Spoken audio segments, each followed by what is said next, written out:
Amis internautes, n'oubliez pas de liker, de vous abonner et de cliquer sur la note de notification pour ne rien rater. Bonsoir à toutes et à tous. L'actualité de ce lundi 3 août 2026 est dominée par d'importantes décisions gouvernementales, notamment la réforme du cadre juridique des élections, une grâce présidentielle accordée à 369 détenus, la poursuite de la décentralisation dans le secteur de la santé, ainsi que plusieurs opérations d'envergure menées par les forces de sécurité contre les trafics illicites. L'éducation, la culture et la santé publique figurent également parmi les temps forts de cette édition. Bienvenue dans le Grand Zoom de Bell TV, votre rendez-vous d'analyse, de décryptage des faits qui font le Bénin, l'Afrique et le monde. Au sommaire de cette édition, réforme électorale, une nouvelle loi entre en vigueur et redéfinit le cadre institutionnel. Grâce à présidentielle, 369 détenus bénéficient d'une remise de peine. Santé, la gestion des agents contractuels transférés aux 77 communes. Culture, les Voodoo Days passent désormais à 7 jours. Place maintenant au développement de ces titres dans le Grand Zoom. Réforme électorale, une nouvelle étape dans la modernisation du cadre juridique. Le Bénin poursuit la réforme de son système électoral avec une nouvelle loi qui redéfinit le cadre institutionnel.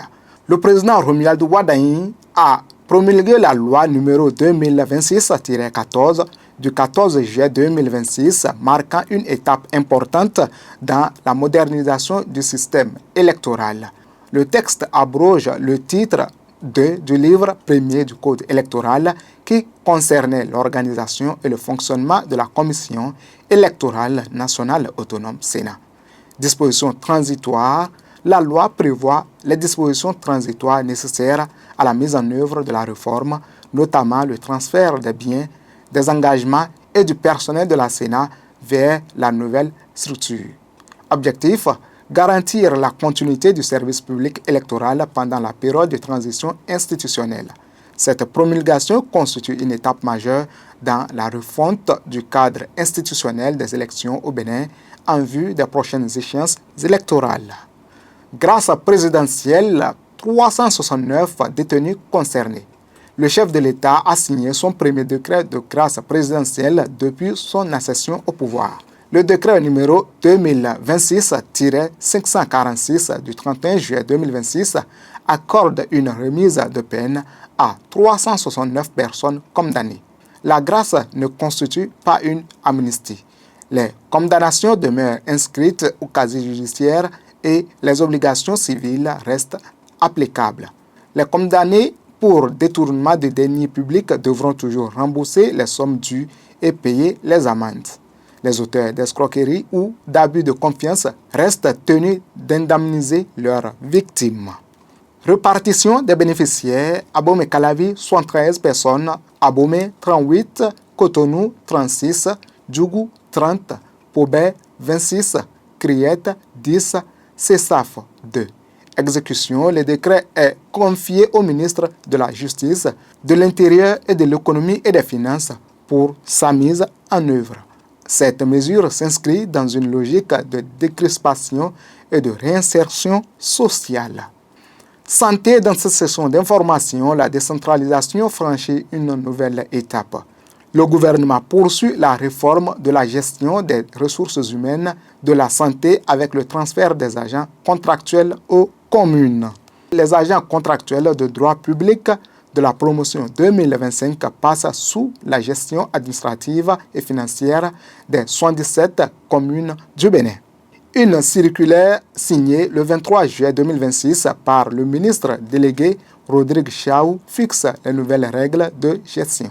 Paiement: les salaires devront désormais être payés au plus tard le 20 de chaque mois. Les communes devront faciliter la délivrance des documents administratifs, certificats de travail, attestation. Tous les agents devront être affiliés à la Caisse nationale de sécurité sociale CNSS. Cette réforme vise une gestion de proximité et pourrait être progressivement étendue au secteur de l'éducation. Enjeu: renforcer l'efficacité du système de santé en rapprochant la gestion des ressources humaines des bénéficiaires. Culture. Dans cette session d'information, les Vodou Days passent de 3 à 7 jours.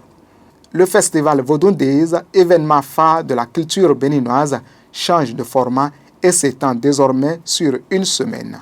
L'annonce a été faite par le professeur Maouyo Kakbo lors du forum Diaspora Connect en présence des acteurs du tourisme et de la culture.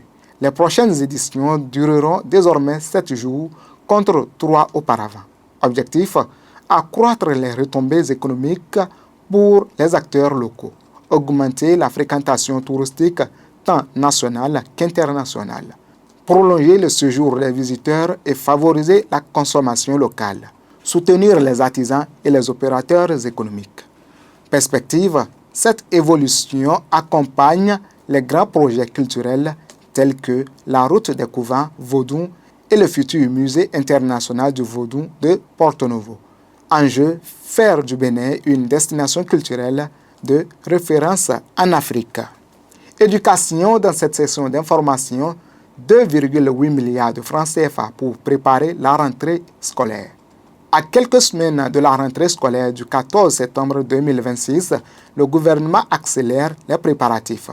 Une enveloppe de 2,8 milliards de francs CFA est consacrée à l'impression des cahiers d'activités de français, de mathématiques et des livrets de lecture. Bénéficiaires, les élèves du cours d'initiation CI et du cours préparatoire CP sont les premiers concernés. 4 prestataires ont été retenus. L'AHA Édition, Point O, IPC-B et ICG. Objectif, que chaque élève dispose de son matériel pédagogique dès le premier jour de classe. Enjeu, garantir les conditions d'apprentissage optimales dès la rentrée. Santé publique, installation du conseil d'administration du laboratoire national de contrôle de qualité des produits de santé, de l'eau et des aliments. Le gouvernement poursuit la mise en place des nouvelles institutions sanitaires avec l'installation du conseil d'administration du laboratoire national de contrôle de qualité des produits de santé, de l'eau et des aliments, en abrégé LNCQPSEA. Le conseil d'administration du laboratoire est désormais officiellement installé. Doji Ange Dossou en assure la présidence pour un mandat de 3 ans renouvelable. Le laboratoire aura pour mission de contrôler la qualité des médicaments, de l'eau et des aliments. Cette structure accompagnera le renforcement du dispositif national de sécurité sanitaire et contribuera à la protection des consommateurs. À Azové, près de 3 tonnes de faux médicaments saisis. Nouvelle offensive contre les médicaments contrefaits dans le département du Koufo. Opération, le peloton de surveillance et d'intervention d'Aplahoué a mené une opération à Djima Dohoué dans la commune d'Azové. 2903 kg de produits pharmaceutiques falsifiés ont été saisis, un stock impressionnant. Une revendeuse présumée a été interpellée sur place. Elle a été transférée à la brigade économique et financière pour la suite de la procédure. Les investigations se poursuivent pour identifier les autres membres du réseau d'approvisionnement. La lutte contre les faux médicaments est une priorité de santé publique. D'Azové, rendons-nous à Lokossa, un réseau de boissons contrefaites démantelé. La police républicaine poursuit ses opérations spéciales contre les produits falsifiés. Arrestation, une revendeuse a été arrêtée dans le marché de Lokossa. 483 bouteilles de boissons alcoolisées contrefaites, des bouteilles vides, des capsules et du liquide destiné au reconditionnement ont été saisies. La suspecte sera poursuivie pour contrefaçon de marque et vente de denrées falsifiées. L'opération vise à protéger la santé des consommateurs et à lutter contre la concurrence déloyale. Ces réseaux mettent en danger la santé publique par des produits non conformes. Vol de motocyclettes, 3 suspects interpellés.